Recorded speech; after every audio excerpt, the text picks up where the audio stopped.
Yeah, I am quite tardy for the party, as they say. In fact, I am so late that the trailer I am about to react to can now be scientifically classified as a relic of the past. You can probably archive it in the Museum of History at this point. But you know what else they say? Better late than never. Except I'm not really sure who says that, that's just common sense. Anyway, so Hoyoverse put out this new Myriad Celestia for their newest character Evernight, which is also technically March 7th. And if you want to see a guy extend and stretch a 2.5-minute video into probably a 20-minute yapping session while discussing the lore, then you came to the right place. Let us begin. When the candlelight fades on the last day, before you forget, please offer up your most precious memories. Obviously, this is supposed to be a reference to March's diary and also her photo book, which is something that she had ever since we started Honkai Star Rail. She likes to take photos so that she does not forget the important memories with her friends. Remember 97 days ago? On the first day after arriving in Amphorius. This also gives us a really excellent timeline for how long the Nameless have been on Amphorius. In the outside world, that would be 97 days. Already experienced this world's cruelty. You guided the Holy Maiden and helped her escape her. This is another really nice reveal that they added with Evernight's trailer. Back during version 3.1, while we were going through Tribios's backstory, Phynon decided, with the help of Mem of course, to go into the past with the Trailblazer and Trinon so that he can witness what the very first Chrysos did in order to become a demigod and kickstart this long and arduous flame chase journey. Especially considering that Tribios, Trian, Trinon, and all of those other ones, and Tribi, they are not very powerful. In fact, they are extremely weak, and one of the hallmarks of their prophecy when they took on Yanis's role is that they could be felled by the blade of any mortal. So they became demigods, but they also became extremely weak. And Tribios herself, back when she was the Holy Maiden, was not particularly strong either.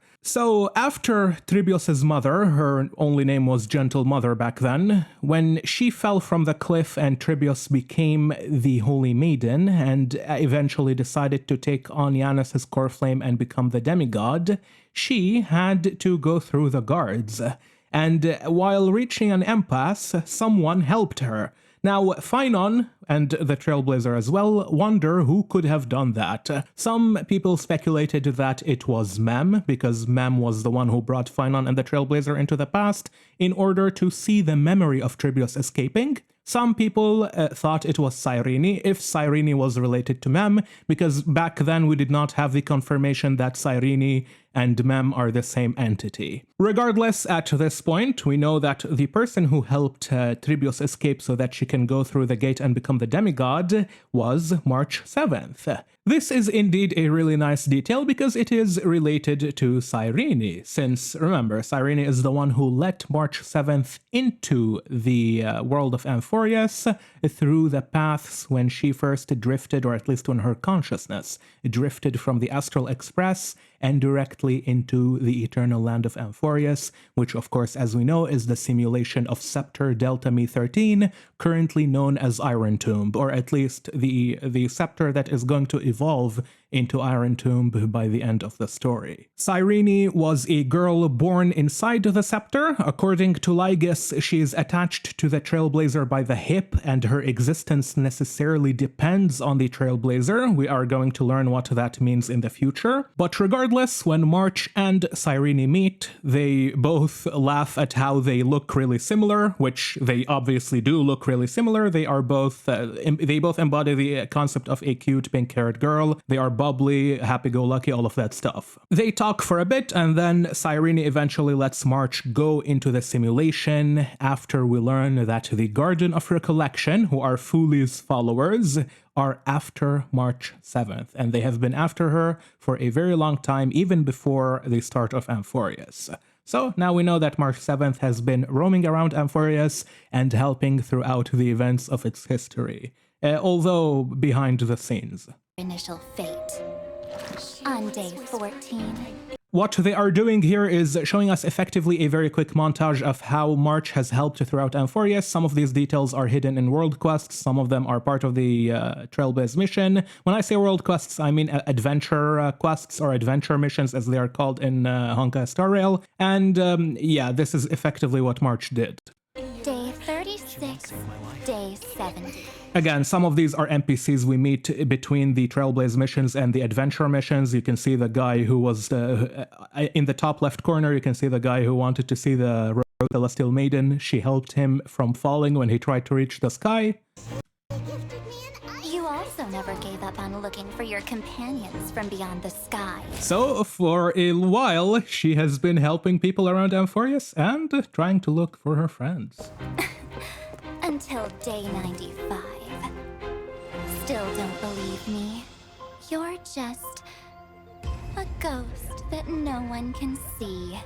So, Evernight tells March 7th what we all expected. She has been, well, at least from this trailer, she has been a ghost that people cannot see. She is effectively just a memory in the world.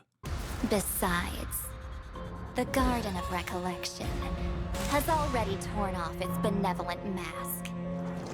They lurk, they covet, brewing blasphemous plots. Are you willing to face me now? Face your past. When you were born from that shattered aluminum flux.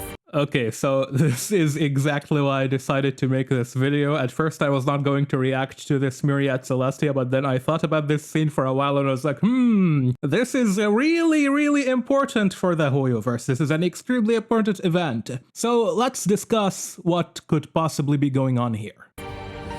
When you were buried along with the Remembrance's lies.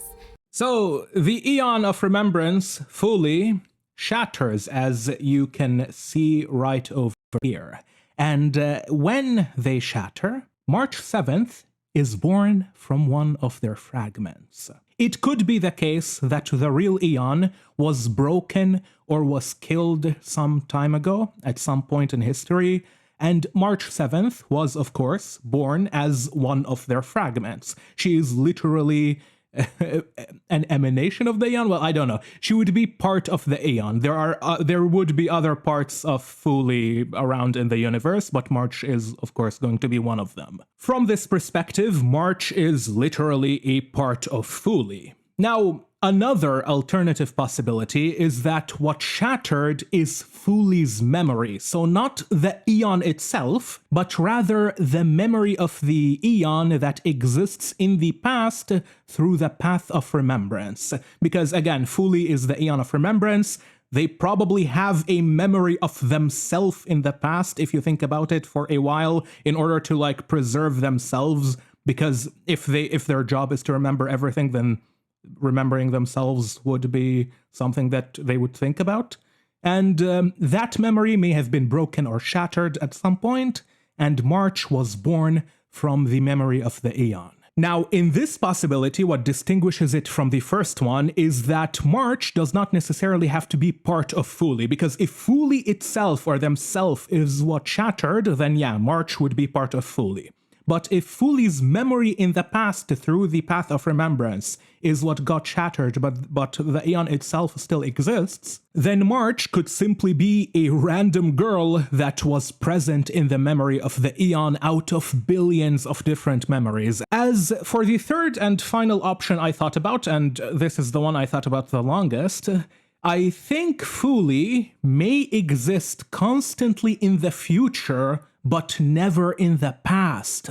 And what's being shown here is effectively symbolic of how the Garden of Recollection want to piece together the different pieces that make up Fuli, because Fuli, if it only or they only exist in the future, is going to be in the present just a concept. However, if Fuli only exists in the future and constantly exists in the future, then at some point in the past, or the present, I should say, not to the past, at some point in the present, someone has to make them.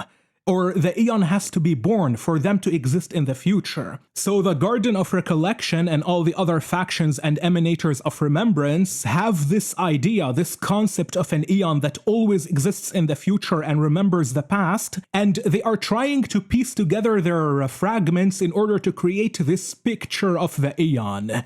And March 7th happens to be one of those fragments that could be pieced into the image of Fuli. This is probably the craziest of the three options by far, which is why I thought about it for a while.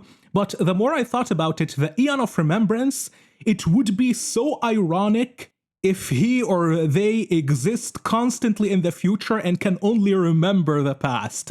And that would make them in the present just an idea. They are a concept. They do not exist yet. But the Emanators and the Garden of Recollection, Emanators of Remembrance and the Garden, they are trying to piece together this Aeon from different sufficient and good enough fragments that can paint a picture of this divine being so that they can create Fuli. Because if they exist in the future, at some point in the present, they have to be made. I know this is crazy, and there is an event that happens on Amphorius which debunks not only this option, but also the previous two options. So if Fuli is shattered in the past, or at least it debunks the first and third options. So the first option, again, I'm just going to give you a quick recap, is that Fuli shattered. The second, like Fuli themselves. The second option is that Fuli's memory shattered, so their memory in the Path of Remembrance shattered, but the Aeon itself still exists. While the third option is that the Aeon only exists in the future, while the Garden of Recollection and the Emanators of Remembrance are trying to piece them together. During version, was it 3.1 or 3.2? It doesn't matter. In the past in Amphorius, while Himiko and, what's her name, Black Swan were tending to March 7th, Black Swan sensed that Fuli's gaze drowned the entirety of Amphorius. So Fuli, they, saw Amphorius and cast their gaze upon it, just like how Nanook and, Noose, I'm not sure if Noose has done that yet, but just like how Nanook has cast his gaze, or again, their gaze on Amphorius. If Fuli is able to cast their gaze on Amphorius, then they should exist. Which means that option 1, them shattering in the past and March being one of their fragments, becomes far less likely. You would have to stretch it a lot for it to work. And also option 3, the crazy idea I just outlined a few minutes ago, which is Fuli only existing in the future and remembering all of the past, is also less likely, because for them to cast their gaze in the present, well, they have to be present. So this creates somewhat of a greater legitimacy for the second option, which is Fuli's memory shattering in the Path of Remembrance in the past, with March being born from this memory that shattered. This does not mean she is part of Fuli. This could mean she is one of the countless different memories that Fuli had. So March might have literally been a random girl of interest that Fuli remembered from some world in the universe at some point. If the second option is true, where Fuli's memory shattered but the real Aeon still exists. And again, if we are to take what Black Swan said at face value, where Fuli the Aeon cast their gaze on Amphorius, just like Nanook, then Fuli needs to still exist to some level, with their memory having been shattered. Now, which option is true? Well, I'm gonna leave it to you to decide, because I think we are going to learn about this either during version 3.6, the upcoming version, or during version 3.7. I hope we learn about it during version 3.6, but regardless, March 7th has always been one of my she is my favorite character from Star Rail. Finon is my favorite character, but the thing is, when I say Finon is my favorite character, I mean he is my favorite character in all of, anything Hoiverse has made so far. Maybe Rerir, if Rerir becomes playable, I might like him more, but for now, nah, it's Finon. So, to be fair to March, because Finon is my favorite character in all of Hoiverse, March is the one from Star Rail. Anyway, let's continue the trailer. When you were born from that shattered aluminum flux, when you were buried along with the remembrance's lies, when you were watched by the garden's pawns, Even if you don't remember, it doesn't matter. So this Evernight entity appears to be a form of Jungian shadow that was born alongside March 7th. Carl Jung was probably a Swiss psychologist, correct me if I'm wrong later, and he defined a bunch of different archetypes for the psyche. One he called the persona, that would be March 7th, and another one he called the shadow, which is the repressed dark feelings of someone, usually that. You can check his exact definitions later. So I imagine that Evernight is this shadow of March 7th, and she awakens whenever March needs her the most, which is probably what Amphorius is necessitating. Do keep in mind her real name is probably not Evernight. She told the Trailblazer that she called herself Evernight because that is the third month of the Amphorian calendar. So March is the third month of the year, January, February, March. Evernight is the third month of Amphorius, and so March is going to be Evernight, I guess.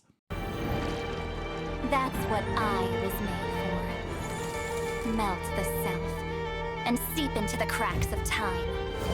Yeah, she kinda also invokes a little bit of Jungian language here. Look what she says. Melt the self and seep into the cracks of time.